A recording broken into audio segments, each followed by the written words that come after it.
Aston Villa conquered Europe 8 years ago. Now they carry the banner again as English football returns to the fold. Villa's opponents tonight could be just what the doctor ordered. Josip Venglos knows all about his Czechoslovakian countryman, Banik Ostrava. But the Czechs say they have a personal score to settle with Aston Villa's new manager.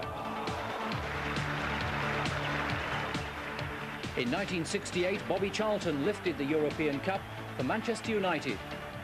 Tonight, England and Old Trafford expects a game.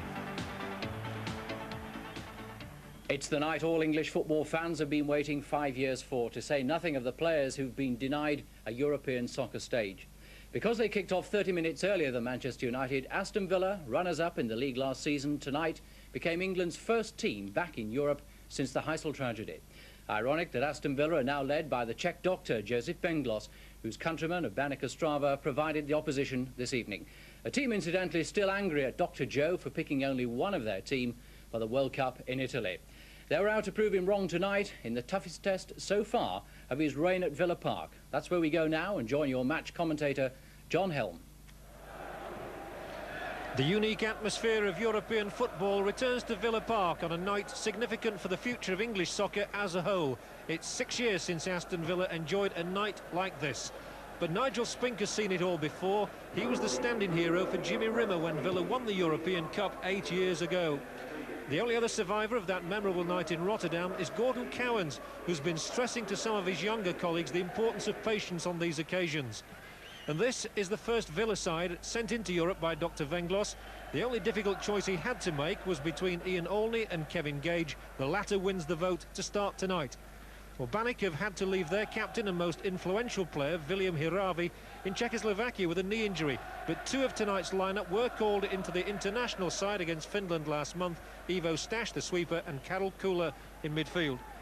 Tonight's officials are all from West Germany. The referee is Manfred Neuner from Frankfurt.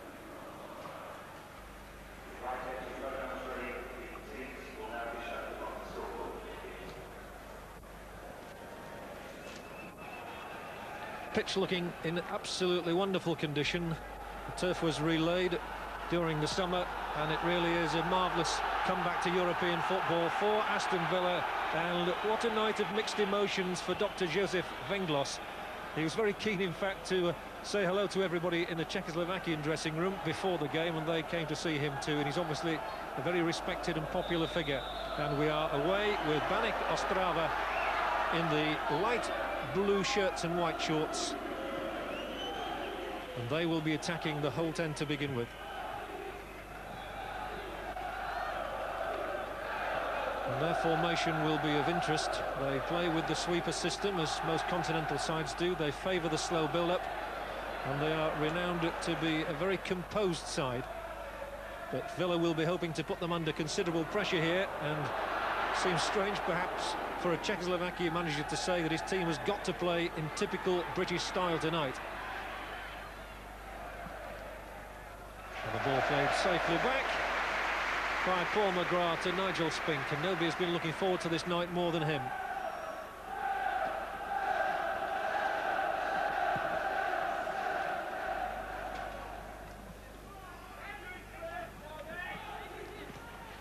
And by Cowans with his first touch for Daly to chase. They fear the pace of Tony Daly, as do most sides in the English First Division.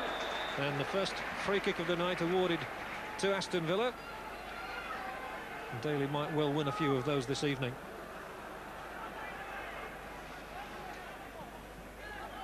So time for the heavy artillery to come forward. And if they are vulnerable at all, the Czechs are said to be that in the air.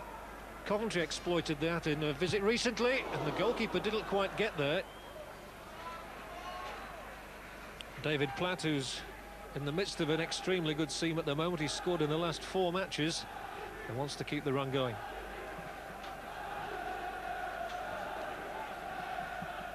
You can see he's a very tall man, goalkeeper Pavel Surinec.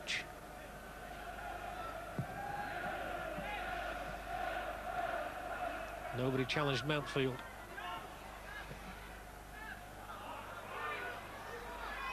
In the left-back position Kubanek, but here's Chris Price, and again he's trying to find Daly. He'll be the main source of supply from the right. And the Czechoslovakian coach has pinpointed Daly and Cascarino with his height as the major threat. But a lovely ball threaded through here, and a great chance immediately for Banik. And a corner one for them. And Villa must beware of those raids down the right-hand side.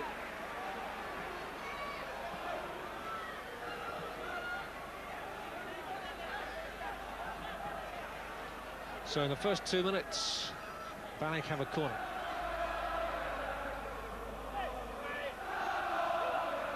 Horvat on the near post, and the referee is coming over to chase a balloon, I believe, in the... Oops! And, well, that's squashed somebody's present for the night.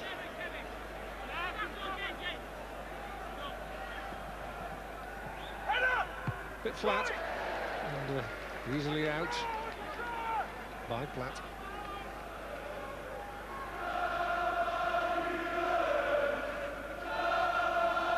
Joseph Venglos' assistant, John Ward, I know has the belief that this side is quite capable of sneaking a goal. They've got plenty of ability up front. And that's uncomfortably back inside his own penalty area.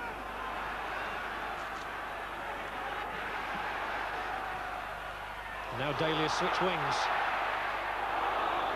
His marker went with him, and that's the second... no, in fact, I thought it was a free kick awarded by the referee.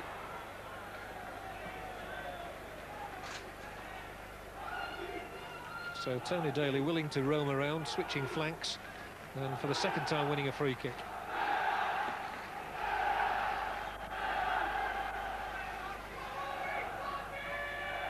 Stuart Gray. Floated to the edge of the penalty area where Cascarino challenges but doesn't win.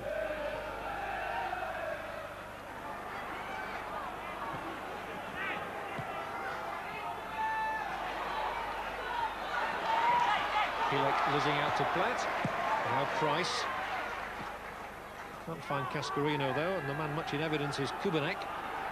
He's here again on a strong surging run and through the middle. He was looking for Orlender.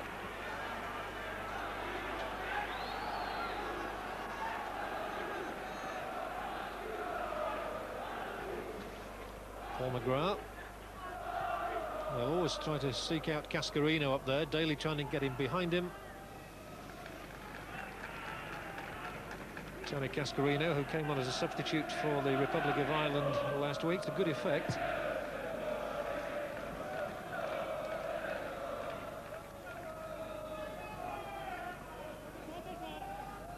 And you will notice that they are not afraid to play the ball around, the Banik team. Very, very composed.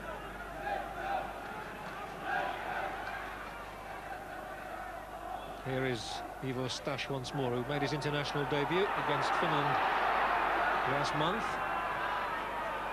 Well read.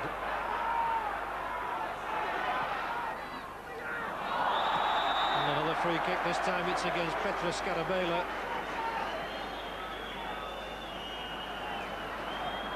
And they won't be afraid to concede a few free kicks here in the Midlands.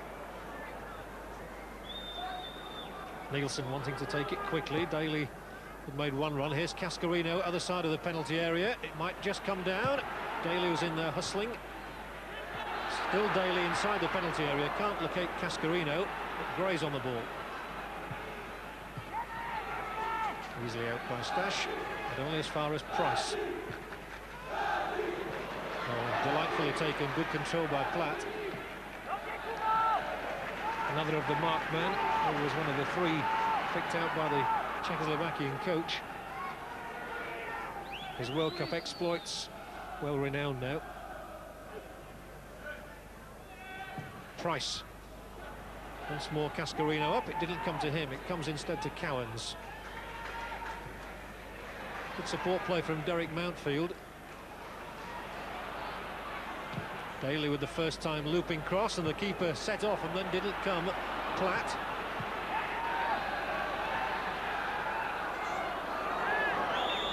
And handball against McGrath. Paul McGrath, one of those who experienced European football with another club. That was in his Manchester United days, of course.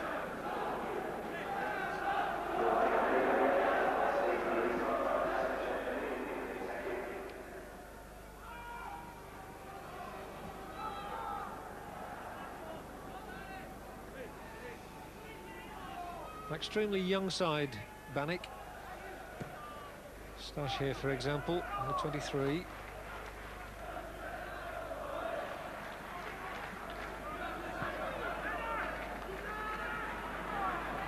They love to stroke the ball around, but he didn't do so to good effect there, but he's in the thick of it again, Stash. Very much playing a cat and mouse game.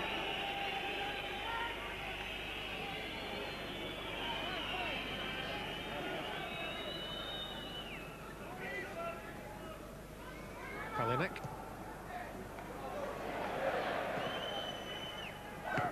McGrath trying to get him first. Cowan's helping out. Banik again there, but McGrath reading it well and winning the throw-in.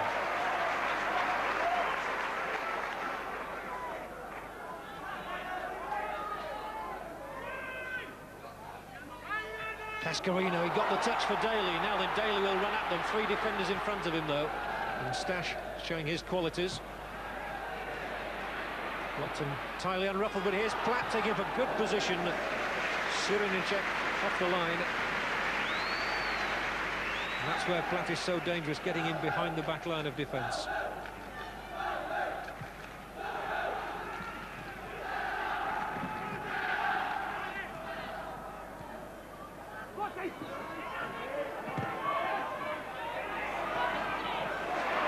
No free kick. The referee played an advantage there to Banik. Saw they were still in possession, so Stash checks and comes the other way. Now finds Banik.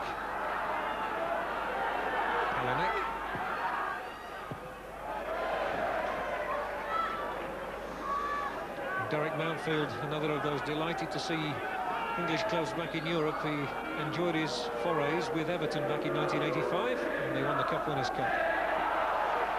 Good challenge by McGrath. Cascarino loses out though.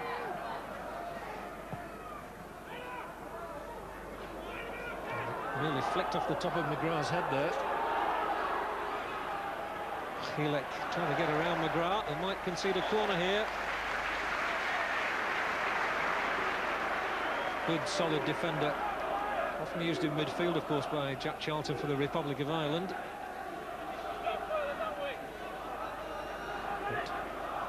Villa have to protect their net now. With Price on the near post.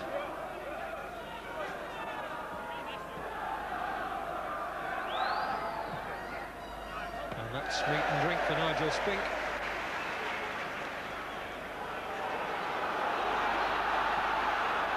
And Stuart Gray leads the next Villa assault. Daly is shadowed all the way by Cialini. And I think Villa are expecting so much of Tony Daly. It's great experience for him in his ambitions to play on a greater stage.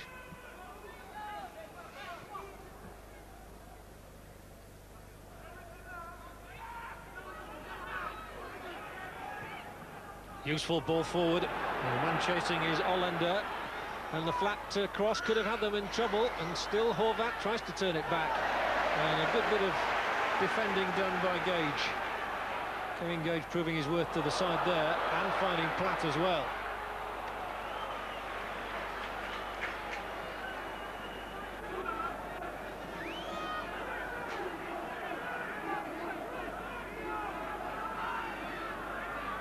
Interesting that Tony Daly has switched wings so early in the game. He started on the right and has then moved over to the left. Cascarino back for Platt.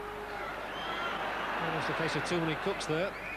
The ball has still come to Gray. And the keeper should take this one. He's about 6'4". And those sort of crosses aren't a problem. Surely a foul on Cowans. The ball had been lost by Nishash.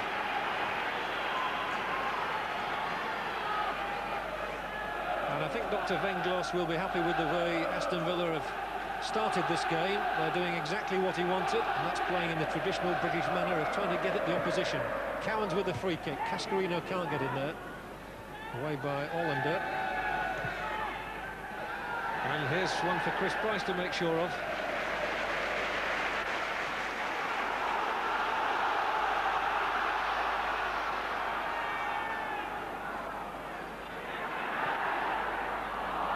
Daly stumbled and lost to pressure second. And making a great break through the middle is Banik. If the ball comes to him, it's gone beyond him and Price, but support now in the shape of Horvat. And they're not afraid to put plenty of men forward in attack. And the shot might be on here, but driven wildly into the crowd by Nejash.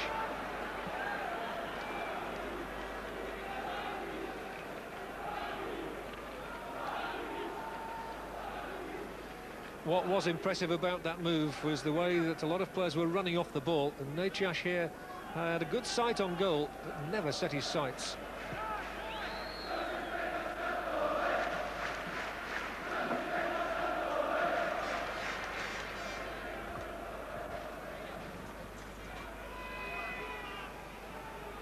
So Mountfield brings play inside the Banik half. Well done by Cowans. Gage forward again and asking much of Daly. Most of the pressure coming from Villa, but the odd raid from the other end has looked dangerous. And yeah, that wasn't such an impressive touch by the sweeper.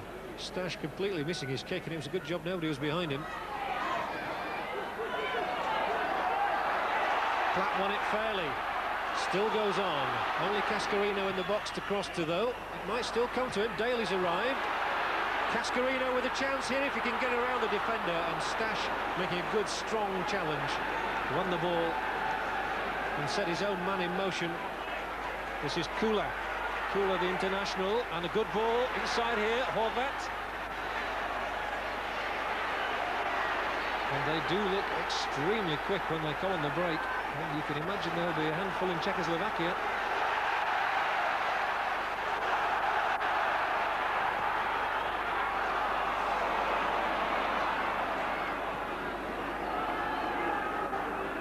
What a ball that Cowans would have been proud of that. He'd seen where Gray was, but was unable to locate him.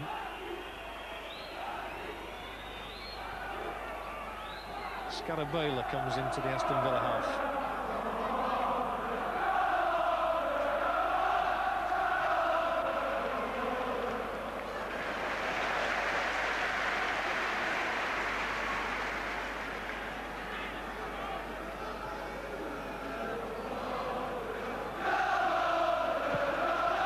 It would do Villa spirits so much good if they could just get the first goal, and Daly was trying to take it on from Cascarino's flick header.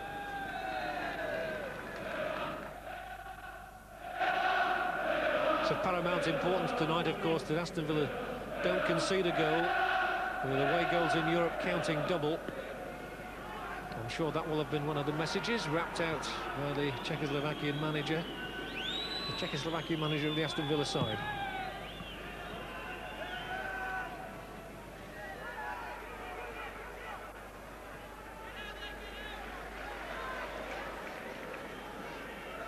Nielsen, who also played in Europe, of course, on his day with Brøndby in Denmark.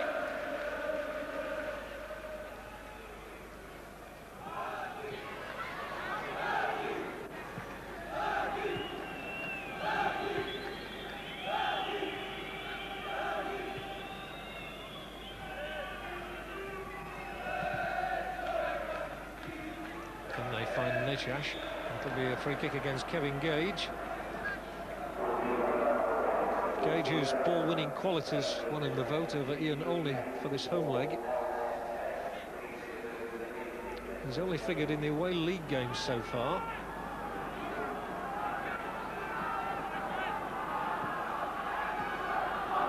Taken back by Banik, large a left-sided player. Support from Nejash.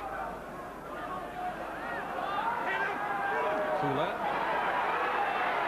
Skillful. And doesn't panic, does he? A nice little back heel. Well, the build-up just a little bit too deliberate.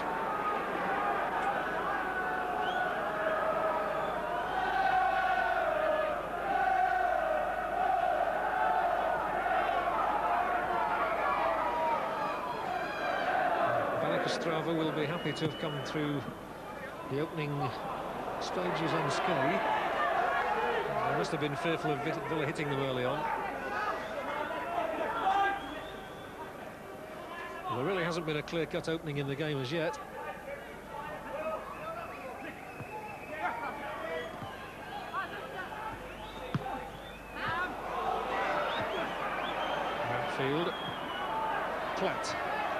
Amazing how many times he wins the ball in those sort of situations. Cowan's checks. Chris Price. Nice ball to Daly. And Price makes a good forward run as well, but Daly's speed takes him on the outside. Good looking cross as well. Easily taken by Srunicek.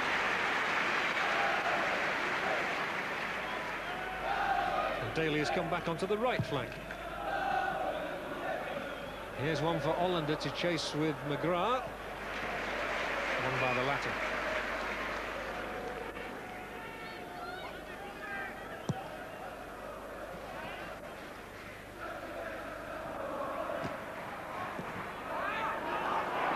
One there, well won by Nechash as well. Trying to thread it through, but McGrath once more on the line of duty. Press. Again, it's Daly's speed against the defender's tenacity, and he's really taking them on. His Daly. Lovely play and a good tackle as well. Splendid tackle by Stash. And Daly seems to have really got the taste for the action tonight. They'll continue to feed him all right. Cowans. And again. A looped ball. Here's Platt.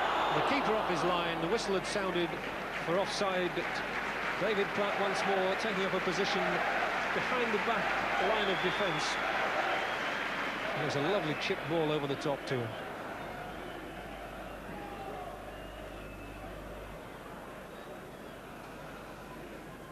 Cowans can be so influential. He sized it up there, looped the ball over the top, and Platt making an excellent run had just gone too soon. But now there's danger at the other end. Here's Hollander, and he slices the shot not more than a foot wide of Nigel Spink's right-hand upright. And a clear and timely warning to Aston Villa.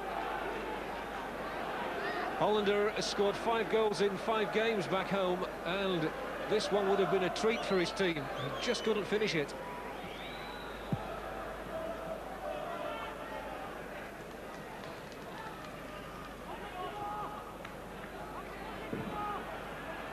Well, Coventry City's manager John Sillett said after his team played Banik in pre-season that they were a better side than Liverpool. And Banik at times tonight have shown that they are dangerous.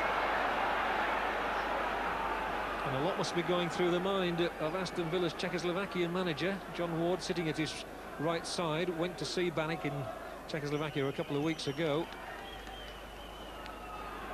And how ironic that his first match in charge here should be against one of his own country's teams.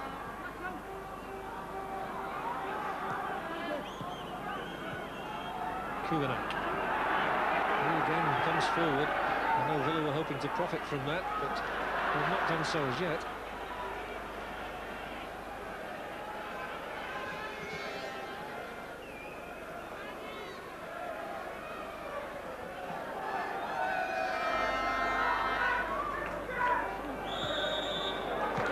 Free kick against the defender Scarabella.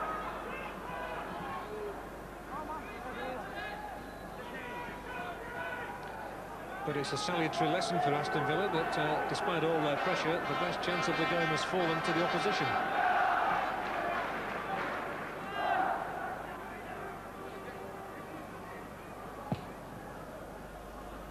Only Mountfield left back in his own half after that free kick. Scarabella's clearance finding Hollander. And again they make excellent forward runs. There are plenty of men looking to get on the end of something here for Banik. Hollander to Banik.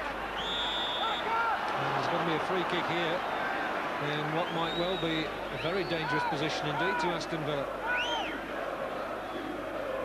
Banik left in no doubt about the quality of the tackle and the firmness of it.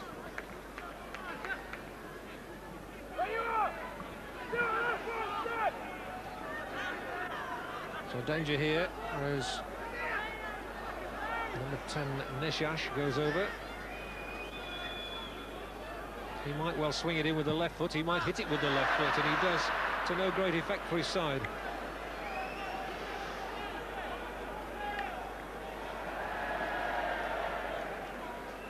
But this is Villa Park on the night that European football returns to England. And it's a marvellous setting for an occasion like this, so different to the English League game. So many great nights over the years here. Barcelona came, of course.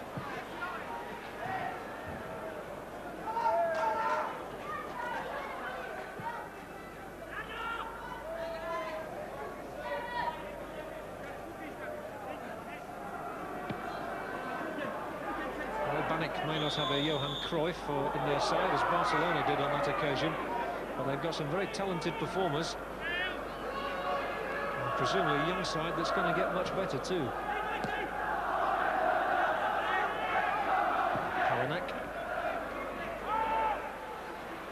Horvat, there's the cross for Spink. Nobody challenging him.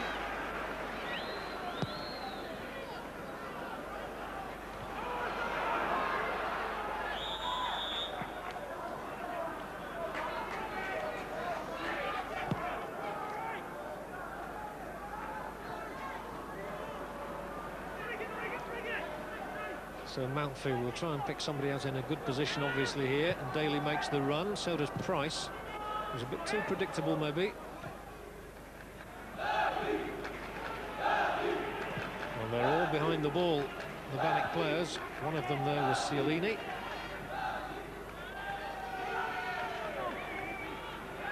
Well, they've so far soaked everything up, and the only thing is that they do dally on the ball just a little bit. They give a few managers in this country heart attacks. But they've come away so far with it. And they do again now. Banik. They've got some pace too. Right on the left is Kubanek. And Kubanek maybe, well, he could have caught Nigel Spink off his guard there just for a moment. Not quite sure how intentional that was from Kubanek. And Nigel Spink was just a yard or so off his line, and Kubanek, I fancy he was trying to float in a cross, really, got it all wrong, and then it dipped over the top.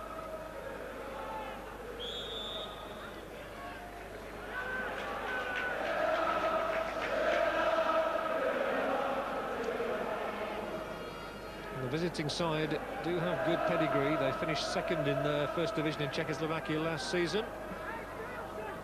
And only a couple of weeks ago they beat the top side there, Sparta Prague. So they're in pretty good form, and they're defending stoutly here.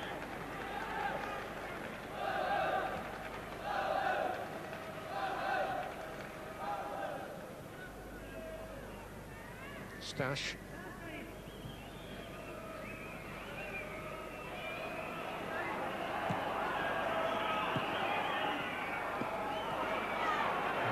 Winning it from Platt, who doesn't seek to win it back, and so they come forward in numbers here.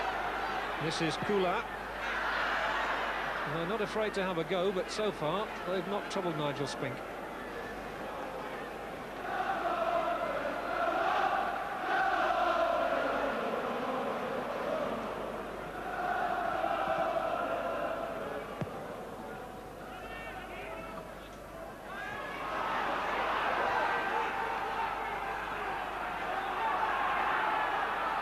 Villa started by trying to hustle the opposition. That didn't rattle them. They've been a bit more laid back in recent minutes. Once more, it's important to stress the need for patience on these occasions. All the great European club sides have had that over the years, especially matches played over 180 minutes.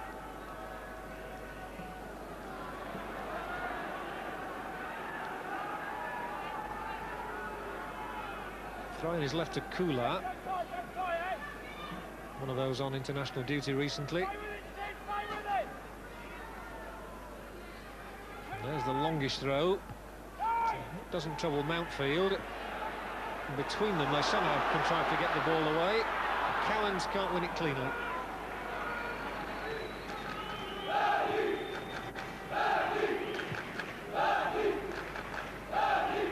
There's a bit of urgency when he gets involved, as he is again now. We're finding Horvat. Nielsen too good for the pair of him now. Only Cascarino to play the ball to there, so McGrath had to give him it. Just kept in. Chris Price will chase this one, and he might just get around the defender as well. Now Stash had done his job once more. Confronted Price. He did a tremendous job for his side, as he continues to do now, going forward. Free kick awarded against McGrath, who says, I never touched him. He did seem to stumble somewhat.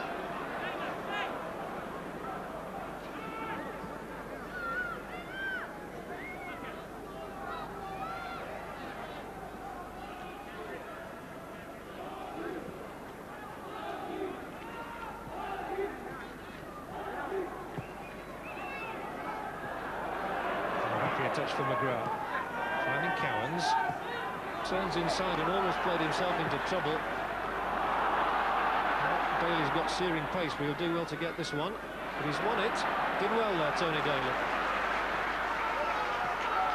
Cowans very much the playmaker they're looking to. Cascarino goes over to challenge Scarabella.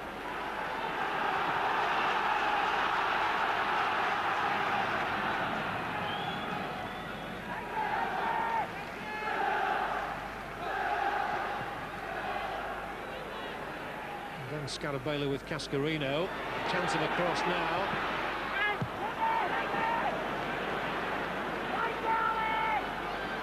Top by Gray. Cowans. Try a shot from here, and unfortunately for Villa, it went straight at Tony Daly. Well, they don't need extra defenders, but the pass back almost fatal again. It was Platt trying to get in. Well, they'll be wary of him now. It's just an instinctive thing David Platt has got. A very good quality to have as well. McGrath storms forward for Villa. Cascarino.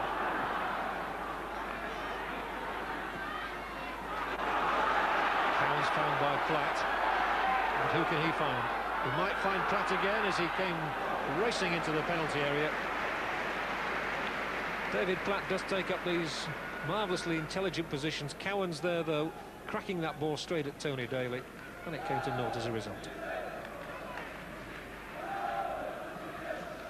Platt looks the main danger, though,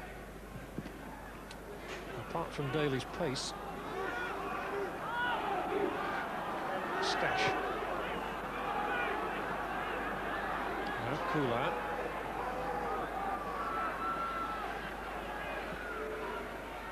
Nichash holding things up before finding Kula. It took just a little bit too long then. Cascarino. Now the danger with Chris Price coming into a centre-forward position, but calm and collected as ever, Stash. And off again goes Nichash. Well, he's had one shot, and now he's rolling the ball through. Oh, a cracking goal as well, and it's scored by Hilek. And that is a body blow to Aston Villa. But the threat had been there. Delight then for the Czechoslovakian bench. And that really is a bit of a calamity for Aston Villa. There's a strong run made by Nichash, threading the ball through there, but didn't he take it well? Straight across Nigel Spink, and an excellent strike by Hilek. And Banik Ostrava have a priceless lead here. Beautifully struck. Aston Villa 0, Banik Ostrava 1. And that is a telling blow to Villa's aspirations in Europe. And Hilek gets the first goal at a very good time indeed, just when Villa had come back at Banik.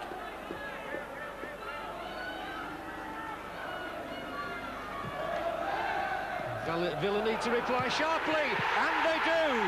David Platt's the man. He does have a knack of being in the right place at the right time. Those fans appreciating David Platt's 5th goal in successive games, coming only a minute after Banik's leading goal. The ball coming to him in a perfect position, and you don't stop those, no matter who you are. An element of fortune as the ball came back to him in the penalty area, but he was there again in the right place. Sliced up in the air. And thank you very much, says David Platt. Well, that has set the match alight.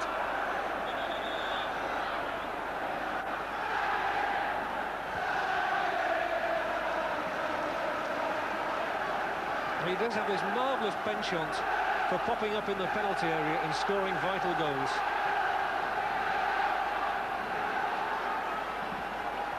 Just what the doctor ordered. Although he's not saying much about it. I think he'll be still unhappy about the away goal that's been conceded. Remember, that counts double.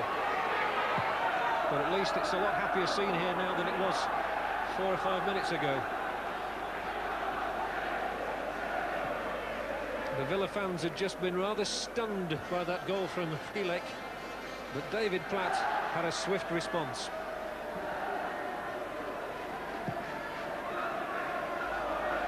And to be fair, what had been rather a mundane game up to that point has now come to life, and here's Cascarino trying to spark it a little bit more. To come for Gray.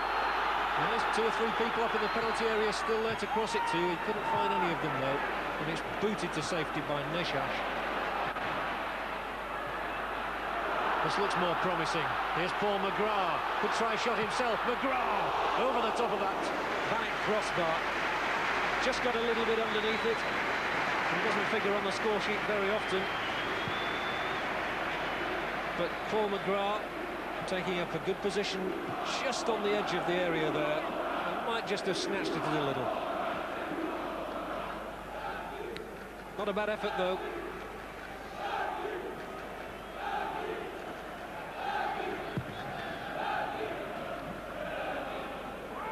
Well, European football is back at Villa Park with a vengeance now.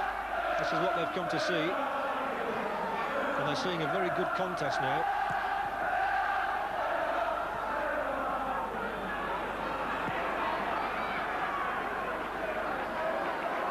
I say it's made good by the fact that the opposition is very, very skilled. Just how it should be. One of the days when there were easy matches in Europe. Gage onto Daly. You still get the feeling that Daly could unhinge them with his pace, and he's now tearing away down the left touchline. Pursued frantically by Cialini. He's round him. Can he get round the next man? Still tussling for it. The referee was right there. There was no foul, but it might be one back even yet. Not so. Kula hauled down by Platt, who's heavily involved in this game. David Platt in the midst of the action, as always. This game has come on leaps and bounds in the last 12 months.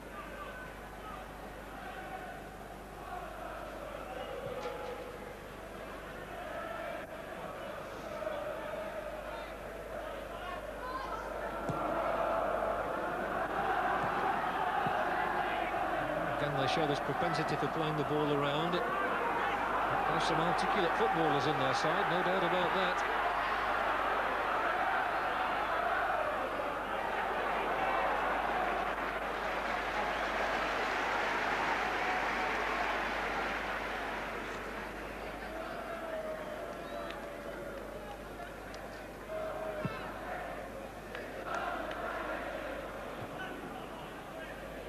Gage. To Platt, Cascarino to chase. And Scarabella seems to have taken Cascarino on as his personal property. Cialini is looking more after Daly.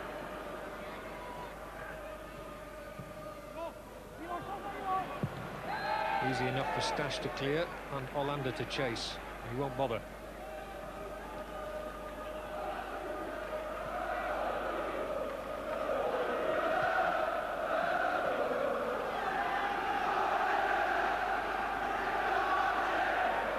Platt's making a forward run and receives now from McGrath. A man at his back as always, and his strength helped against Kubanek there, but he only won the throw in the end.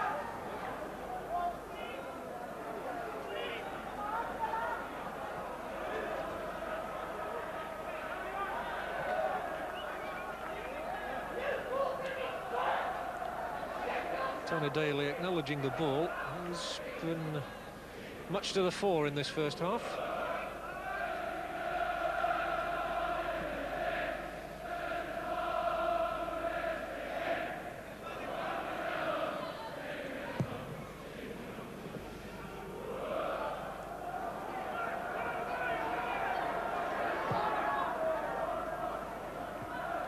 Headed by Platt and taken on by Daly. Support from Chris Price. It's quite a chase for Cascarino. He'll do well to get anything out of this. And he can't do. It's been a pretty unavailing night so far for Tony Cascarino. Finding himself heavily marked as he expected.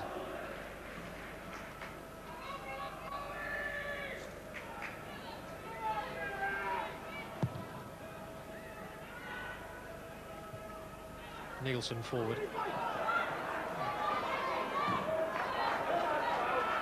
Villa's throw, and Chris Price down here, who was playing for Blackburn Rovers a couple of years ago, must think that life in football is pretty wonderful again. With Aston Villa back in Europe. And it's 1-1. David Platt getting Villa's first European goal for 6 years. And another now would do nicely. A few minutes before the break, Wardle counts to lift it in. Daly just couldn't get there. But again, it was that danger man, Neshash, who brought it out, and Stash has come on one of his forward runs. And there's so much movement off the ball. Unfortunately for Banik, they just couldn't find their man out on this touchline, who was Neshash. He's very quick.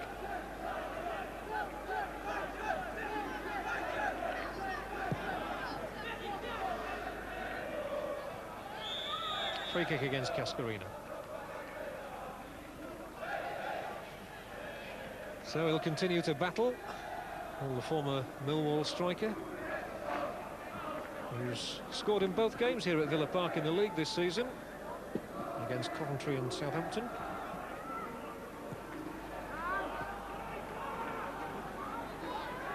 Kula.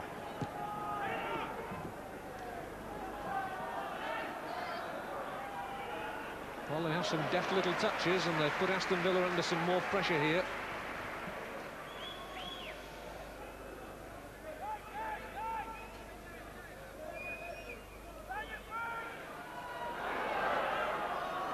McGrath just finding too many for him, but the ball spun away kindly to Daly. And now wants to take them on, and isn't he exciting when he goes like this?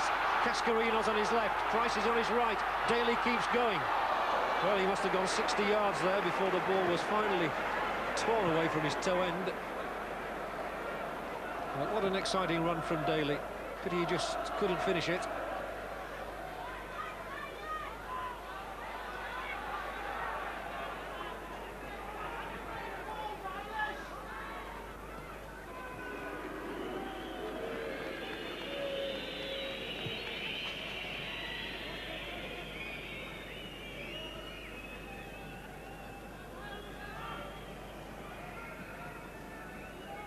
Stash again, plenty of forward runs being made ahead of him.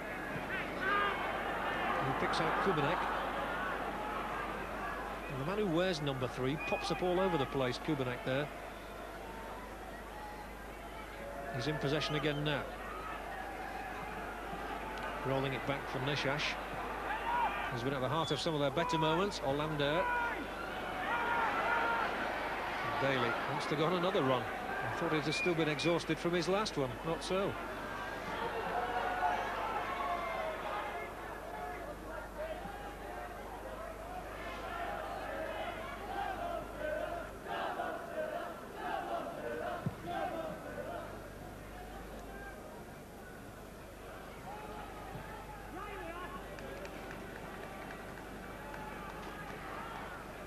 Well, there have been very few stoppages. And, we reckon about a minute and a half to the break. Aston Villa 1, Banik Ostrava 1.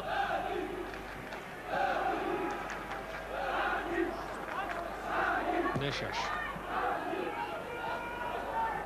Oh, and he's beaten him away, and danger here as Palinek gets to the dead ball line, cuts it back. They mustn't concede another one. One is bad enough on your own ground in Europe. The danger has been averted now, I imagine. It's going to come back again with Neshash. And they're not afraid to have a go, and Kula rips the latest shot in over the top of Villa's crossbar. But once more the danger, and that will be something that Dr. Venglos will be talking about in his half-time talk, I've no doubt.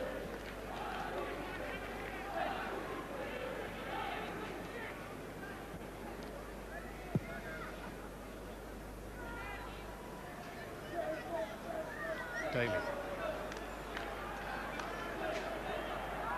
Gray's ball to Platt. Lacked enough power. It got there in the end, but it was a bit fortunate. However, Cascarino's here. Now Cowans. Price. Wasn't quite the touch he wanted, but now there was the forward pass. And now Cowans slips. And Neshash brings it away. Challenged by Platt. Free kick. Well, he's never stopped running, David Platt. He's got this amazing engine people talk about in football, in footballing parlance anyway. And he gets up and down the pitch. And here he just overdid it a little bit on Neshash. A bit of pushing, a bit of shoving, a bit of anything to bring him down.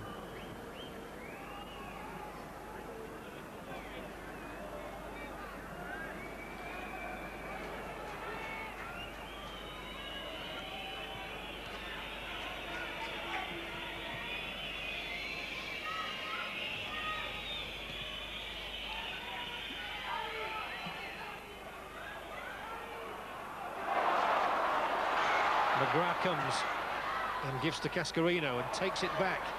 Oh, and then unfortunately nudges too far. Well, there have been good and bad moments in this half for Paul McGrath, and that was a bit of a mixed bag too.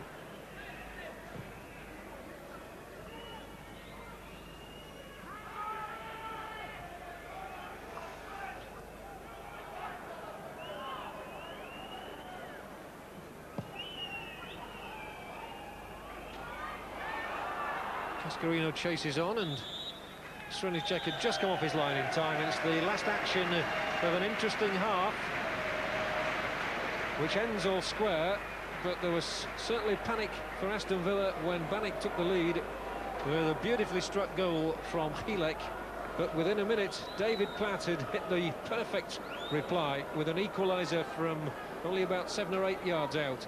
It was a goal that could hardly have been better timed. So half-time here at Villa Park. It's Aston Villa 1, Banik Ostrava 1.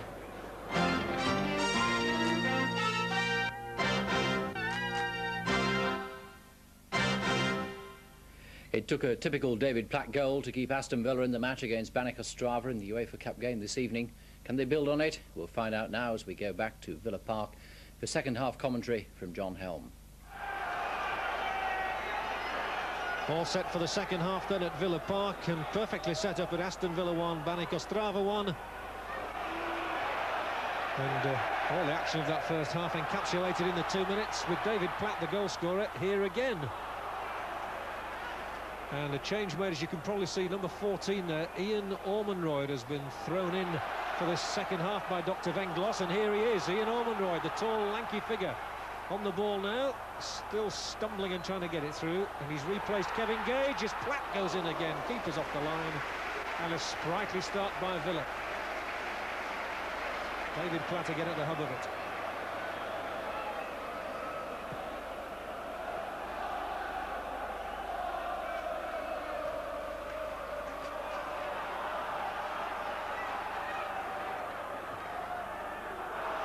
Daly's chase.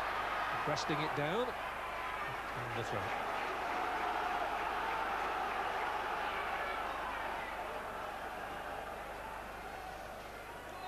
Daly trying to wriggle away around, and he's got so much pace he might do that.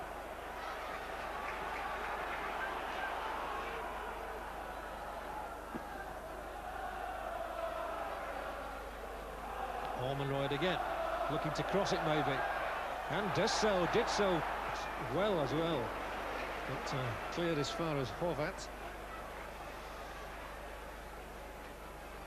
Interesting selection, Ian Ormonroyd coming on for the first time this season.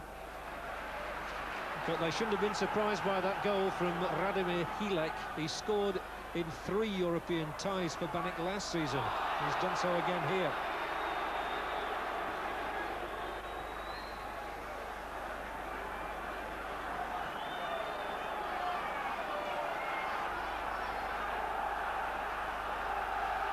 So the free kick one, which will please those lined up on the Aston Villa bench. Plenty of animation there. Cowans, whose free kick provided the Aston Villa equaliser. Ormenroyd unable to get there.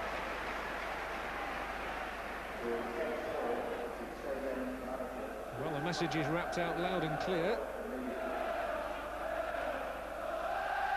But the Czechoslovakians must be very happy with that one goal they've scored here at Villa Park.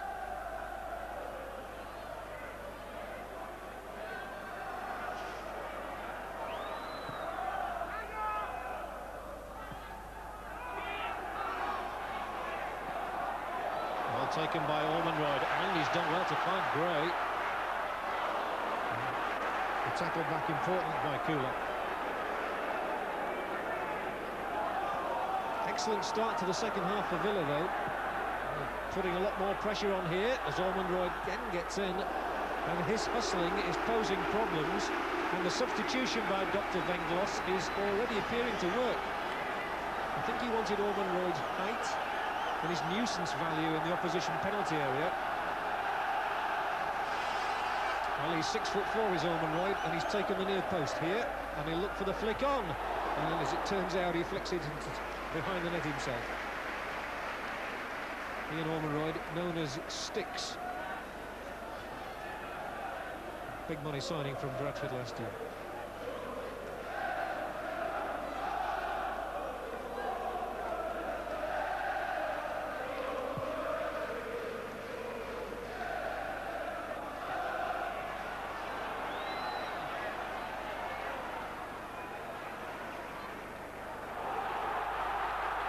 Cowans storming forward, trying to find Cascarino. He's got to lay it off, and he's gone a long way back to find Chris Price in support. He does well to work it down the line, and Daly comes in, and this is where he's so dangerous. Daly, was he bundled off the ball? No, says the German referee. Such a crowd pleaser, Tony Daly. They mustn't get beaten on the break again as they were in the first half, and this is the danger again. The ball fed through, and Hollander, and a good tackle won by Derek Mountfield. An important challenge that. They are still a very good side on the break of Banik, and Aston Villa will have to remember that. Daly was calling for it down the inside left channel.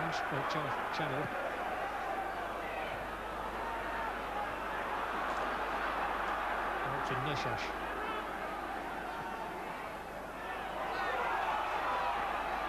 Wasn't a well-directed pass, but it's still taken on by Stash, the sweeper who's come forward. Horvat might try and curl one in himself.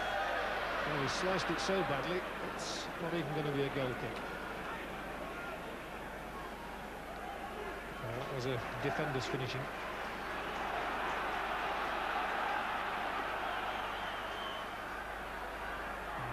Start things off in the right back position. Daly, Cascarino got there first.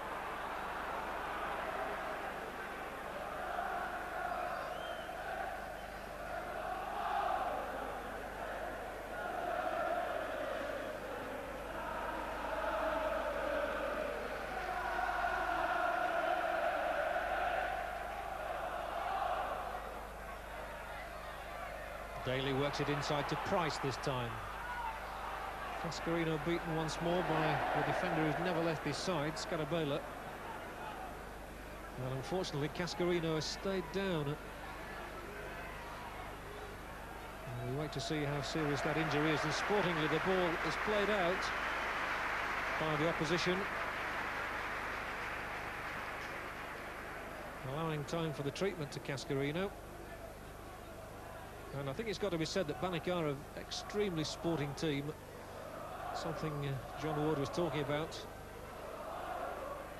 and Dr. Venglos. They know all about Banik, having been over to see them play in a goalless draw there recently, but they were very impressed by the discipline of the side. Well, this is where Cascarino picked up his knock, going into challenge for the ball with Kubanek, and I think he just seemed to twist awkwardly.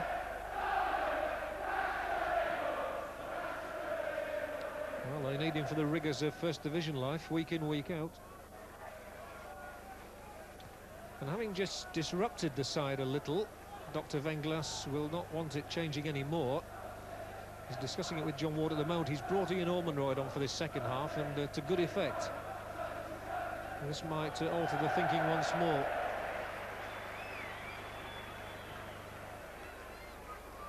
Ormonroyd is already working up a lather by the look of things.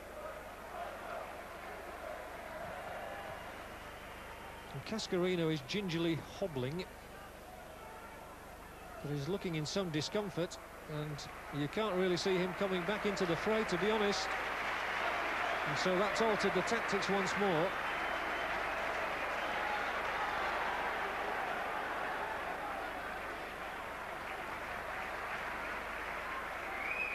Probably Ian Olney would be the ideal replacement.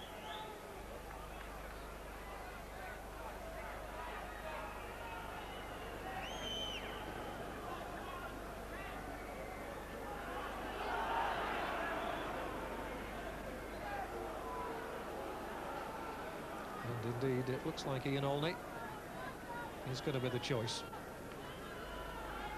They could have pumped for Dwight York, the 18-year-old Trinidad and Tobago international, but Olney's just that little bit more experienced and has played up front, of course.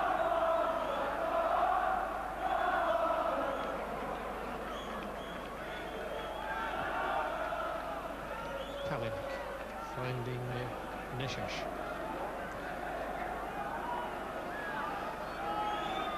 So they'll be happy to slow things down a little bit. There's a little bit fire at the start of the second half for their liking. Villa coming right at them again. But they've calmed things down now, and he finds Horvat. McGraw will stick with him like a limpet, but Horvat tries to work some space and does so. Stuart Gray, as calm and collected as his opposite numbers from Czechoslovakia in defence.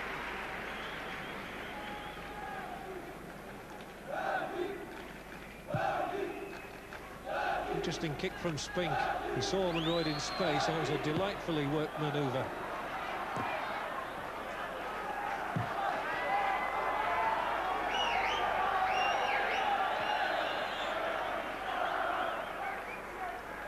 And the hold-up is because of the substitution, so Tony Cascarino won't be coming back on. Ian Olney is on, and keen to get into the thick of it. What a night for him as well, another youngster, only 20 years old, playing in Europe for the first time, as is this man, Tony Daly. His scurrying runs created a bit of panic back there at times.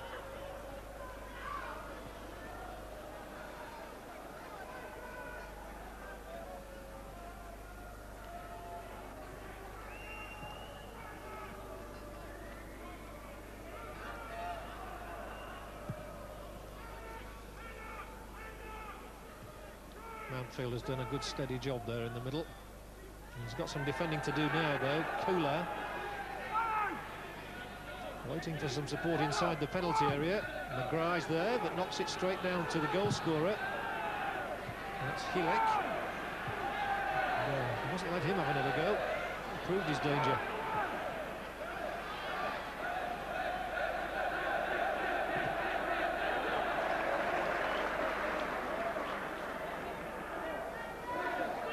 Frustrating life at Villa for someone like Ian Ormonroyd, with Dr. Venglos's policy of really playing one striker up front, supplemented by Daly's speed on the flanks.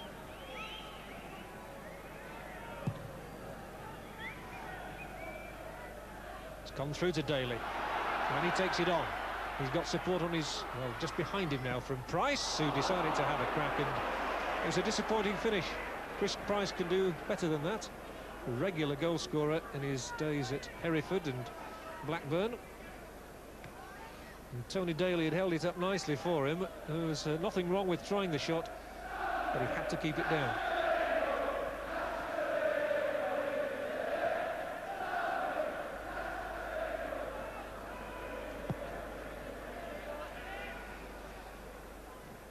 Well met again by Mountfield. Gray supplementing the attack. He's got Ormonroyd wide to on his left. Daly's in the penalty area, and Gray, well, that was really to nobody in particular.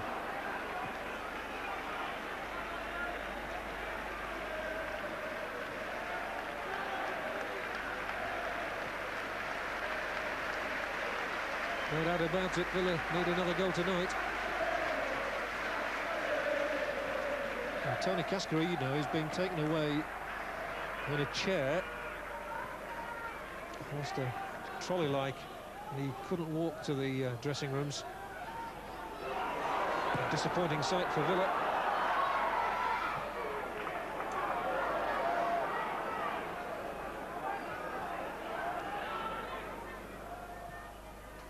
Daly again, taking it from all his touch. McGrath. Price stayed out wide on the touchline as Platt gets into the penalty area once more. Tries to tee them up here, and it's a goal! It's 2-1 and it's Mountfield.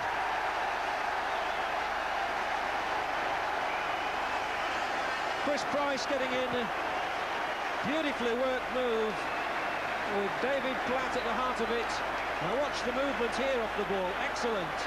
Price the little touch on, and Derek Mountfield sweeps it into the Banik net, and Villa have the lead. Beautifully done, with Daly first, then Price here, Platt and Mountfield all involved, and Villa have the lead for the first time. Nobody was relishing the return of European football to England more than Derek Mountfield.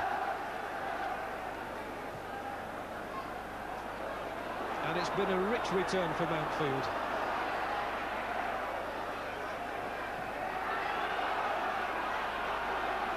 Marvellous moment for the former Everton man. Goal scoring was such a part of his repertoire before he came here to Villa Park, and he's proved that he can pop up still in the penalty area to good effect.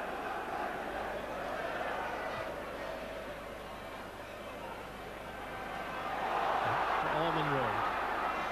There's a buzz about Villa Park now.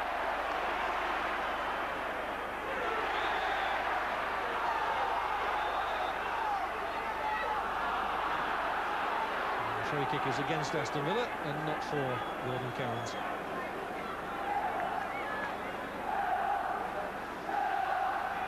Just like the first goal, it was superbly timed. Because at 1-1, the cards were very much in the Banik hands. But now at 2-1, Villa in the ascendancy. They would still like a third in an ideal world.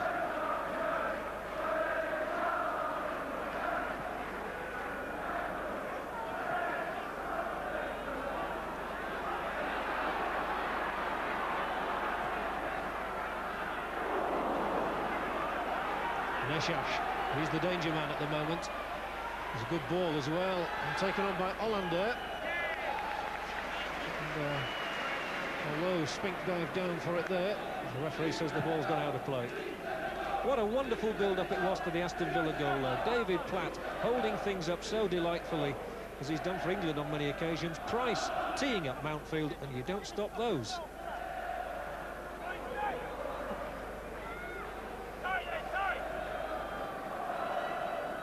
Now back at the other end, imperative for Villa not to concede anything else on this night. And here's danger! The flick by Nigel Spink, just sufficient to keep the ball out. Hollander disappointed. Well, he served his side well there. The man who was the hero back in 1982 against Bayern Munich. There's still another corner for Banik.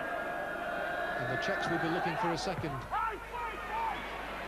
Having had the lead and the initiative taken away from them. A chance to cough it or to cross it is with Horvat.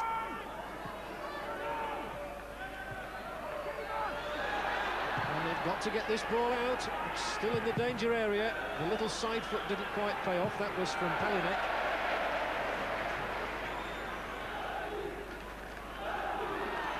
But whenever Hielek gets inside that penalty area with Hollander, there is danger to Aston Villa. And they come forward in numbers, which makes it a very attractive encounter. Ormonroyd will be penalised for the challenge. He says, I was going for the ball. But Nigel Spink served his side really well here from this corner. There was a terrific danger, and he had to stretch everything to keep it out. So Nigel Spink proving his value once again to this club he's served so well. And he might have to do so again now with a Banik free kick. And they've got 5 men inside the penalty area, but that will be Spink's ball. And he looks to throw it out to the scorer of the second goal, Derek Mountfield. Cowans looking as always to find the searing pace of Daly. Off he goes again. He's like a greyhound out of the traps. Still he wants to take them on. No free kick given. He didn't need it.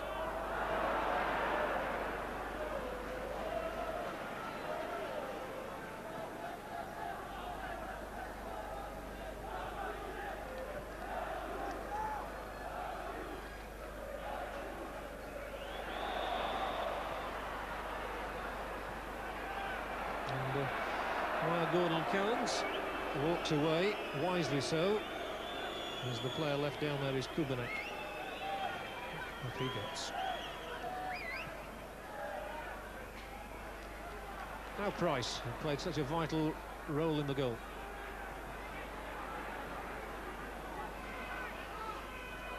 Stash. Neshas. Always sets off with great purpose, Neshas. Kula's been forced back. Stash has made some room for him. The ball comes now to Hollander. Hielek.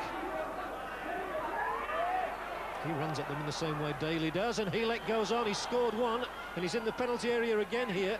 It's coming back to Hollander. Well played. Who else? David Platt.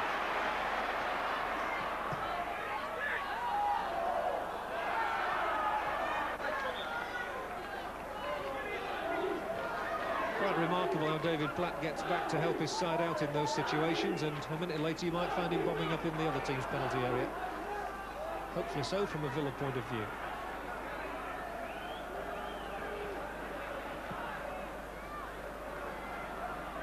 Olney has done well there. Found Price, who's keen to play a supporting role again here. Chris Price carries it on, and well, I thought he tripped over the ball, to be honest. Chris Price smiles. You can't quite see it, but he definitely had a big grin on his face there. I think the West German referee gave him a helping hand.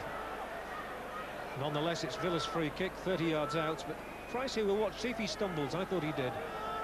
Well, past the outstretched leg of the defender, free kick given. And the referee's not missed much, to be fair.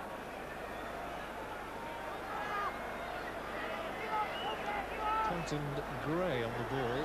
Gray can hit them with his left foot.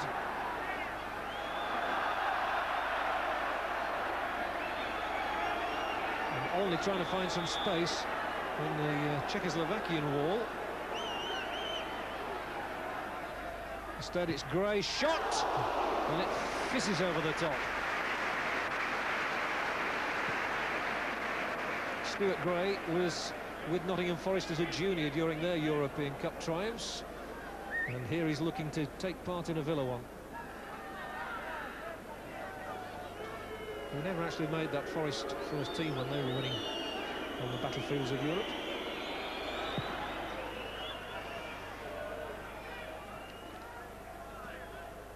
Hielek looking to take it on again. They're looking for offside against Hollander, and they get it. He was just ahead of McGrath.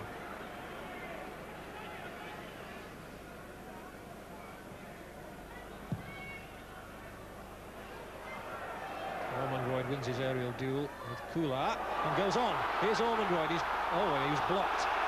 No question about that. He's much more skillful on the ground than people often give him credit for, and Ivo Stash knew no other way of preventing him going past him there. And what a good place to win a free kick in. Ormonroyd, he's so awkward to handle, and Stash, no doubt about it, he blocked him in an illegal manner. Well, Gray couldn't keep the last one down. They might try something different this time. Maybe a Platt curler, or maybe Chris Price on the right will have a crack. Both Olney and McGrath got in there this time. The referee wants them to go back and to retreat another yard, I think. It's played, and it's Platt!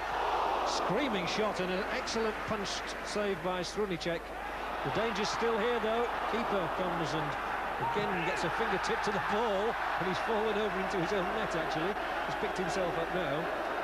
But he's only 22, this goalkeeper, signed to replace Ludo Mikloško, who's come to West Ham, and made a pretty good job of it.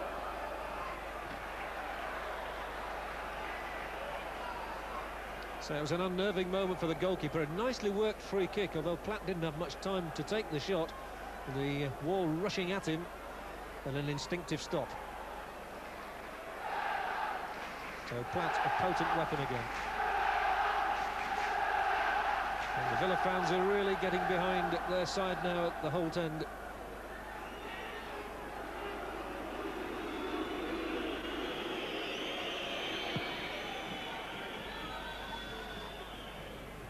But still, we have to repeat the warning: beware Banik Ostrava, because they're capable of getting more goals. Danger here.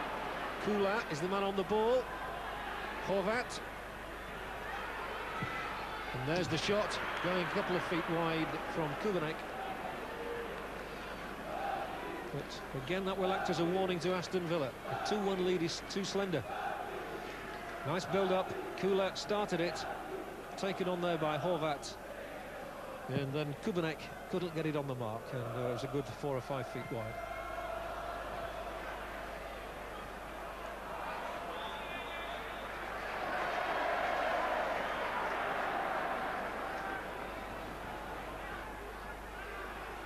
It's worth bearing in mind that Aston Villa have, of course, made both their substitutions. They can't bring anybody else on. Here's Ormonroyd, one of those subs, going for it. And again. Platt keeps battling. Kula brings it away.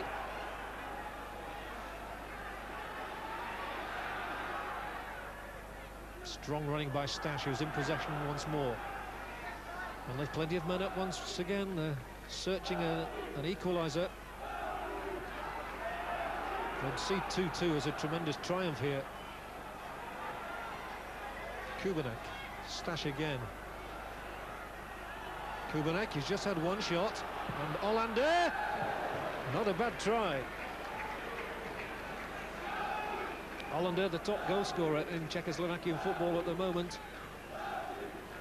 Quite capable from this sort of distance of beating any goalkeeper. Too high, too wide.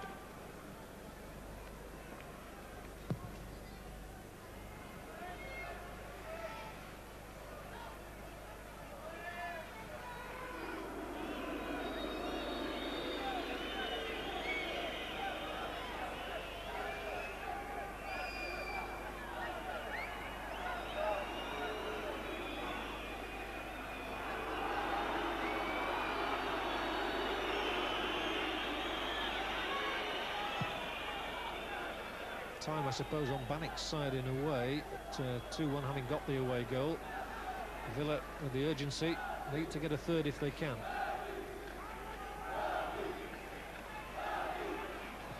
So remember, Banik would only need to win 1-0 at home to go through, with their away goal counting double. But at 3-1 it'd be a very different proposition. Here goes Ian Ormonroyd. Kula's not come up against anything quite like Ian Ormonroyd before, and he's gone past him. Now, can he supply a good cross? He can, a very good cross indeed.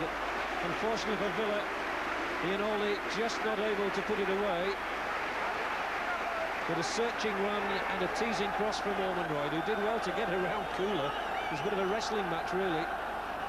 But he clipped the ball over, and Olney just couldn't get in. Nonetheless, it's Villa's corner. Cowens with the take. It's Nielsen who tried to flick it on.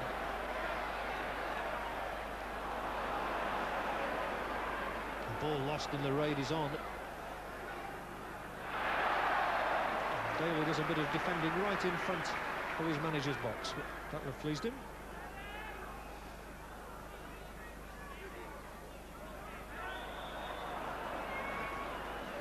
Platt will be hauled back for that, just as he was hauling the man back. Dr. Venglas is saying a little bit over there, along with his assistants, John Ward and Dennis Booth.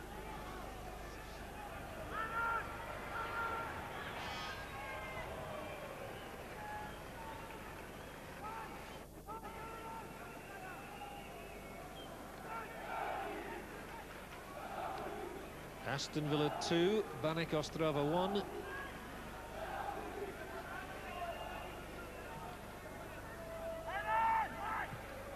And McGrath out as far as Cowens. On towards Daly.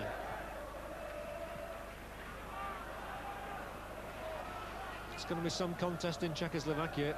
This is a side of great ability, Banik Ostrava.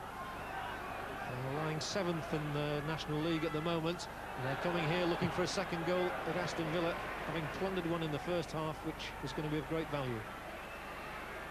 Good skill once more. Palinek this time. Still it's Palinek. Spink able to roll it out to the willing Gray.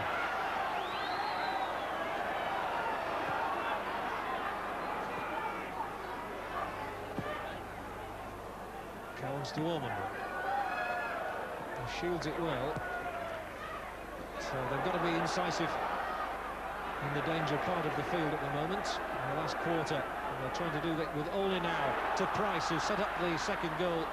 And a critical challenge won there by the defender, Scarabella. If Price had got round him, they'd have been in trouble. Olney. Doing it for Mountfield, who enjoys going up there so much.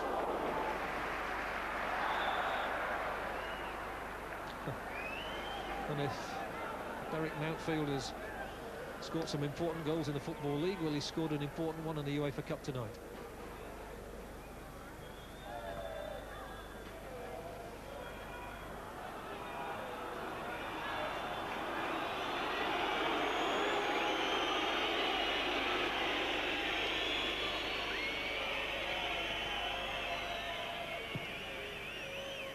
When they talk about needing patience in European competition, that's exactly the sort of thing that was meant.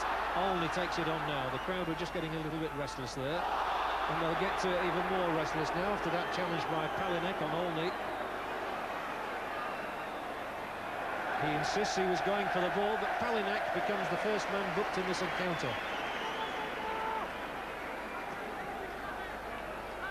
Ian Olney just trying to hold things up there, and Palinek said he was going for the ball. He sent him as he was going over Beecher's Brook. The free kick is by Cowens. The keeper comes and just gets the punch ahead of Mountfield. His left prostrate.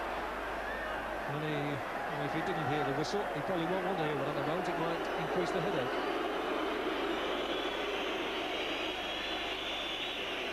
Pavel Strumicek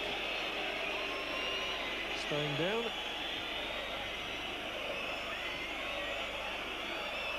A man who played so well for his side last season, he conceded only 22 goals in 30 games.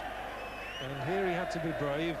Cowens floating it in, and they've some big men of Aston Villa. Mountfield, Olney there, all coming in for it. Olney at the front, Mountfield at the back, Platt in there as well. And it was Olney, in fact, who caught him.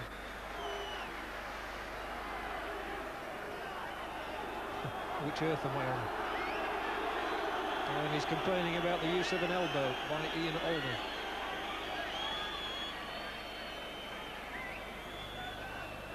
Dr. Vinglos has seen it all before in Czechoslovakia and now in the city of Birmingham.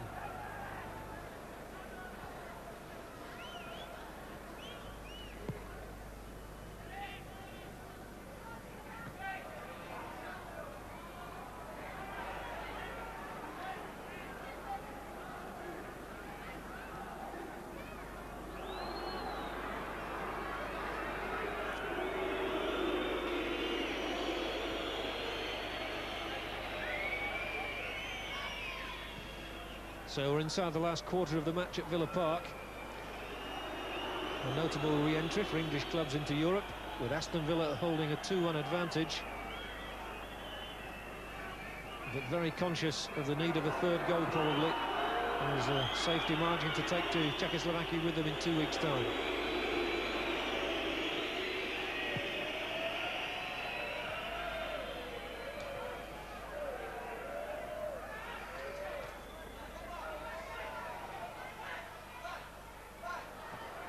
Almonroy did well, found Platt. He finds Cowans. And Daly. Well, no, he won't. He didn't even attempt the header, but Olney has picked it up.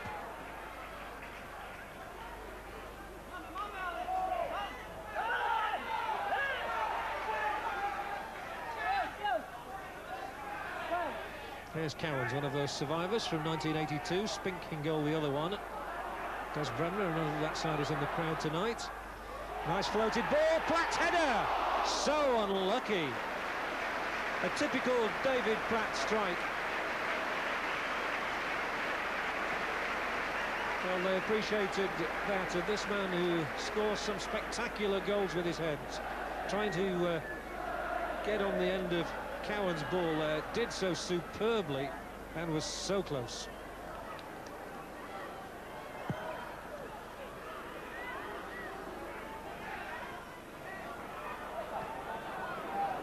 Well, a critical period of the game as Almonroy again skins his man and is then brought down for his pains by Kula. For his audacity, you might say, going on the outside of him. Noticeable that Kula, who made some good forward runs in the first half, has been forced back into an almost right-back position in the second half. And he's finding Almonroy a handful. The substitute is now there in the penalty area, along with the keeper, and it's goal number 3 from Ian Olney. A beautifully flighted free kick, and Olney's head did the rest. A triumphant return to Europe then for Aston Villa at 3-1. It looks so much sweeter. And those fans are dreaming of great days again. It's the perfect free kick. Only timed his run to equal perfection, and the keeper in no man's land, well beaten. And the complexion changes again. When Helik gave Banik the lead in the first half, it didn't look good for Aston Villa, in all honesty. But those goals from Platt, from Mountfield, and now from the substitute only, have put an entirely different aspect on this European return for Aston Villa. And let me repeat again, they must not concede another one. This is European football at its best, at its most pulsating. This time Almonroy is the offender, but here again we can see this delightful free kick from Gordon Cowans, one of the men who played in 1982. And has he ever delivered a sweeter free kick, and has there ever been a better finish than that?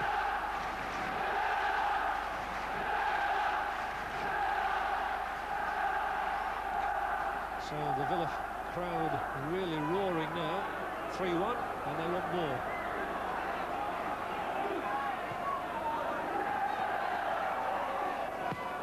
But I'm sure Dr. Venglos will know that the tie is far from over.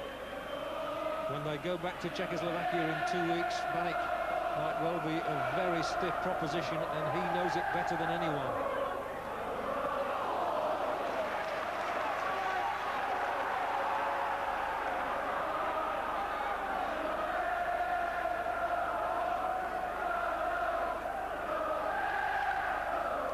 Marvellous to see Gordon Cowans involved in that goal.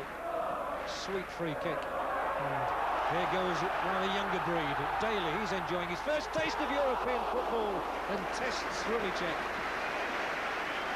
That would have rounded it off. He was a long way out, but he fancied his chances here. And a good strike as well, and it could have bounced awkwardly in front of Rumicek. It was going in.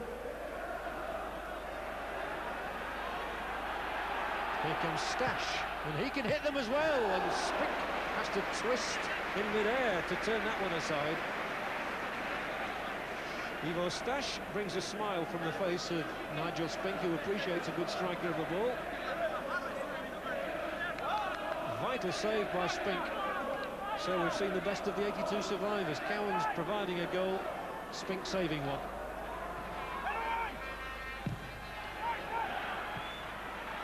And Platt leads the foray out.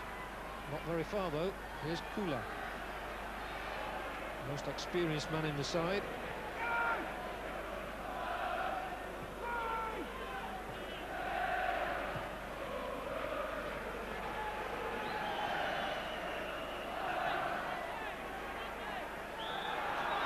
Banik comes to grief under Ormonroyd's challenge. Ormonroyd has got over there twice in this half, although he's ostensibly playing it wide on the left. He's followed his man across there and brought him down. Free kick to Banik. Taken already. Stash has just had one shot. He wants to have another one. And he's got the range, but not the power.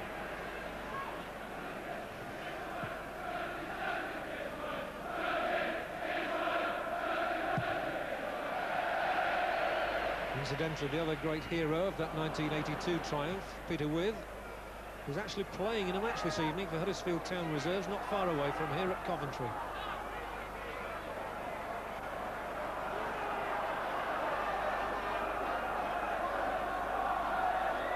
Peter Withe, who scored the momentous goal in Villa's 1-0 triumph. That looks like a free kick, if ever there was one. The push on Olney was by Scalabella. It's been taken already. Can they get a fourth? Driven into the crowd by Platt. With the quickness of the free kick, caught them napping. Platt trying to round it off. The ball slid through to him by Olney, and Platt, from the angle, just couldn't beat it.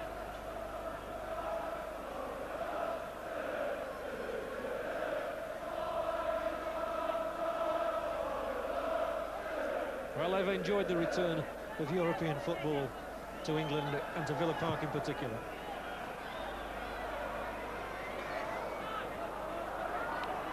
And it's not finished yet. Here's Stuart Gray. Ormonroyd.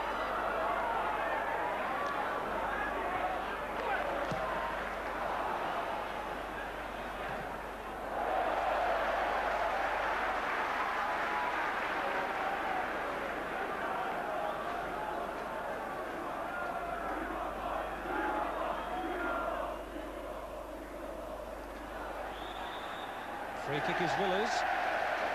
They were checking Olney in the wrong manner. I suspect that Cialini, number 6 there, didn't quite agree with that decision. The 27-year-old defender who's been trying to hold things together at the back in the last few minutes. Cowan's played the last one in to great effect. Can he do so again? Didn't quite get the loft on it that time. And the break is on, but Price comes across and serves his side well. And look who else was back there. Daly, now playing at centre-half.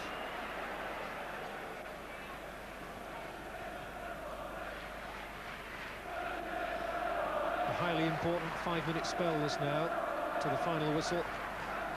It's of more importance to Villa that they don't concede one than that they do score one in many ways. Although a fourth would be very nice, of course. Free kick against Daly.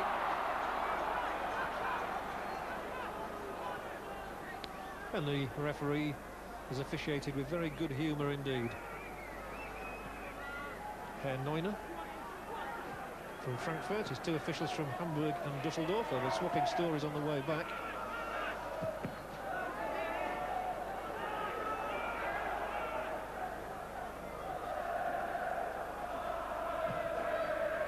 Isn't a good place for McGrath to have to clear from. And only couldn't find Ormonroyd, but McGrath does well to win it again. There's quite a challenge on Olney, but he got rid of the ball all right. And they've worked it through for Cowans. Platt's making one of those runs through the middle. Cowans just couldn't release it. And Price comes instead. Good ball, Platt. Olney. Platt again's in there. So was the defender. It's a really inventive football from Villa there. And the Czechoslovakian managers obviously kept the rhythm going from last season. It wasn't an auspicious start to the league campaign, but they've certainly picked up in the last 2 matches.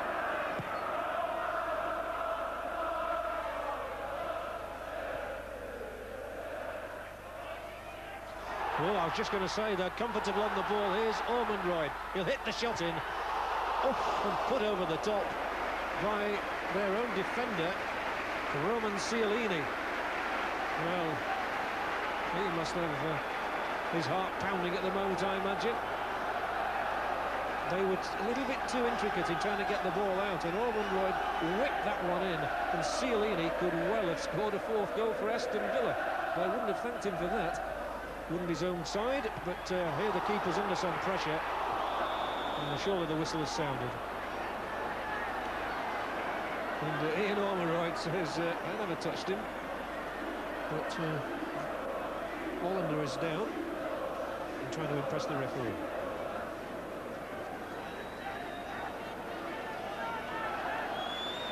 And I think they're discussing Cialini's header at his own goal there.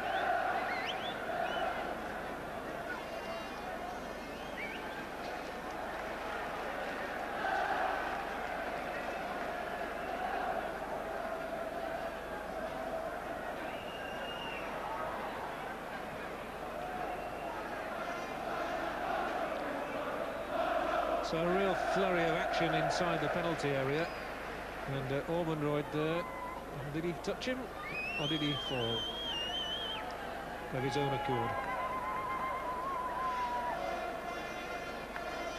Well, Hollander never looks very cheerful. He didn't even when he nearly scored a goal.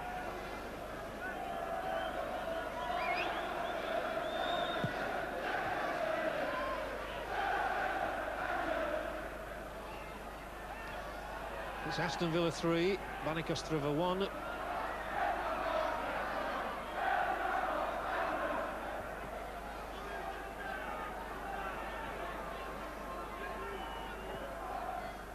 Couple of minutes left.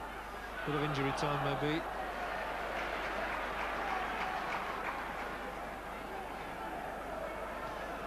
And those Villa fans will be rejoicing in a 3-1 scoreline. Didn't look too healthy at 0-1. But the last hour has certainly belonged to Villa. And they've shown strength of character in coming from that deficit. And they're looking for a 4th goal to really cap a marvellous return of European football to England. As David Platt gives away another free kick. But he is very much the fulcrum of this side.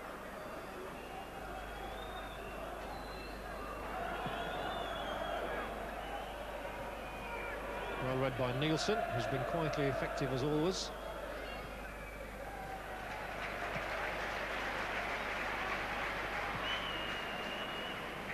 Such an inspiration. He leads from the front. He also leads at the back as well many a time.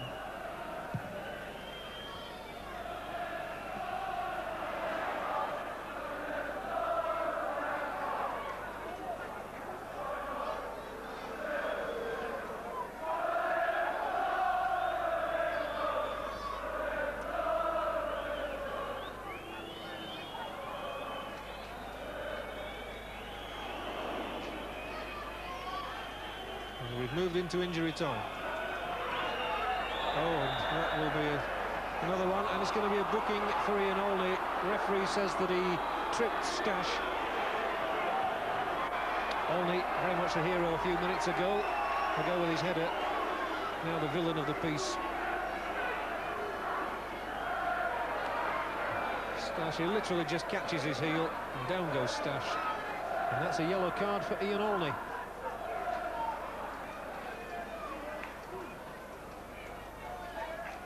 So Olney, on his European debut, has a goal and a yellow card.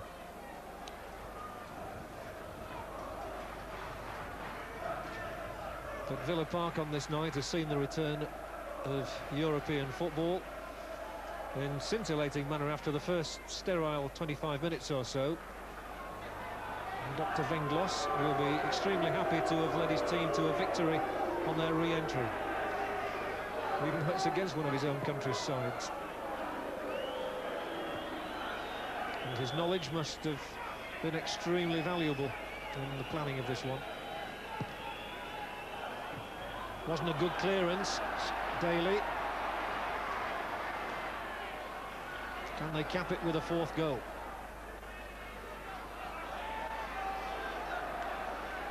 Nielsen lofting it towards Platt.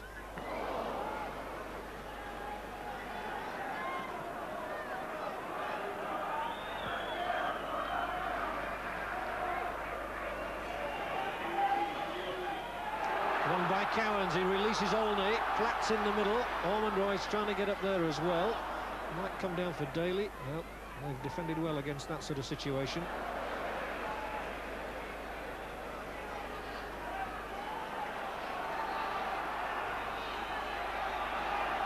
Well, the crowd wanting a little bit more action maybe, but I think Villa's players know the importance of not conceding anything rather than overstretching themselves at this stage. As Daly wins it again, Olney gives him it back. And he's trying to get around two defenders, one in particular who's sticking limpet-like with him is Cialini again. We're well into time added on.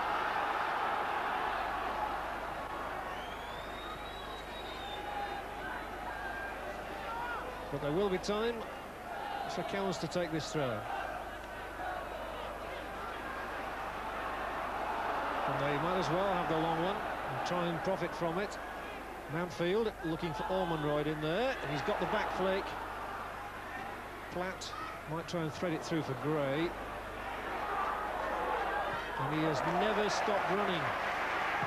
Now McGrath. Platt again. How many times has he been in the thick of it? And the referee blows. It's been a victorious return to Europe for Aston Villa. It didn't look good when Hilek scored the opening goal for Banik. It was rubbed out immediately by David Platt, and then Ian Olney there and Derek Mountfield scored the goals in the second half, which give us a convincing Aston Villa victory by 3 goals to 1. Aston Villa 3, Banik Ostrava 1.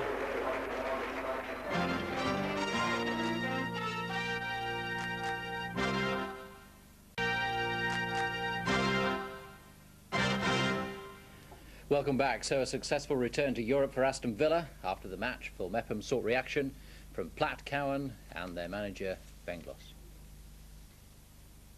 Yeah, I think the game was a very good one, very exciting. And as I said before the game, we are going to play against strong opposition, and we played against strong opposition. I don't think they were too keen on coming back at us when we was 3-1 up, because I thought that they thought we was going to get a fourth goal. It sounds silly, but they were killing the game off at 3-1. When we go over there, they've got to come out and really get at us, throw caution to the wind, and that might be in our favour really, because I think if we can soak up the pressure as we have done on many occasions, such as at Liverpool and that, and win our fair share of corners and free kicks, we can win the game from them, because we cause them all sorts of problems with the big lads up front. So you know, I feel we can win it from those. So 2 goals is enough? Hopefully, yes. I think it will be. Yeah. Right, let's catch up now on some of the other scores from home and abroad, starting with the European Cup. And no luck for the Irish. St Patrick's well beaten in Romania, Portadown in Portugal. Easy for Rangers, though. They won 4-0 in Malta, and Napoli beat Újpest of Hungary 3-0. In the European Cup Winners' Cup, Glentoran won Steaua Bucharest 1. Now, that is a good result for the Irish. It might be difficult away from home, but a late equaliser against the European Cup winners. Manchester United, we've already seen. Wrexham 0-0 with the Danes, Aberdeen winning in Cyprus, and Juventus, the holders, winning comfortably in Bulgaria. On to the UEFA Cup, confirmation of the Aston Villa score. Derry City, another Irish team in trouble tonight. Hearts have got a point in Russia, which is good news for their manager Joe Jordan, who took over today. He'll be well pleased. And Roma beating Benfica 1-0. And to domestic football, Brighton beating Portsmouth 3-2. Brighton goes 6th. And Portsmouth are 3rd bottom. Millwall and Hull sharing 6 goals. West Ham now go 3rd. And into the 4th division, a point there for Hereford with a late goal, and honours equal at Sinsel-Bank. Well, next week we will be bringing you the second round of the Rambelows Cup. 2 excellent games featuring Midlands clubs. We leave you tonight with the goals from the Aston Villa players, from Platt, from Mountfield and Olney. We're back in Europe. Good night.